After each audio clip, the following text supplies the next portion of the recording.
Hi everyone, আসসালামু আলাইকুম। আমি আজকে বানাবো কদবেলের ভর্তা। আমরা প্রবাসী যারা থাকি, এই কদবেল বাংলাদেশি ফলগুলো পাওয়া অনেক ভাগ্যের ব্যাপার। ইটালিতে তো কোনো দিন এগুলি দেখিই নাই।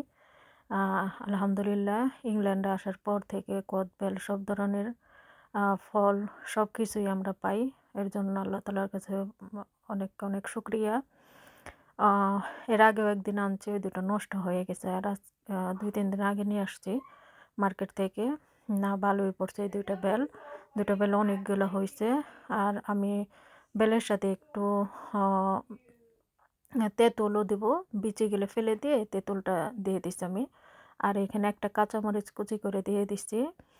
আর এখানে আমি দিব চিনি, আর এখানে বিট লবণ স্বাদ মতো আমি এখানে চিনি দিয়ে দিলাম।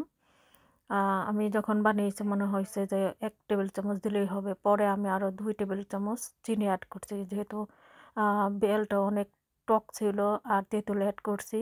এই জন্য আমার আরও 2 টেবিল স্পুন চিনি আমি অ্যাড করেছি। আর এখানে 1 টেবিল চামচ আমি সরিষার তেল দিব। এই ফার্স্ট টাইম আমি সরিষার তেল দিয়ে ভর্তাটা বানাবো।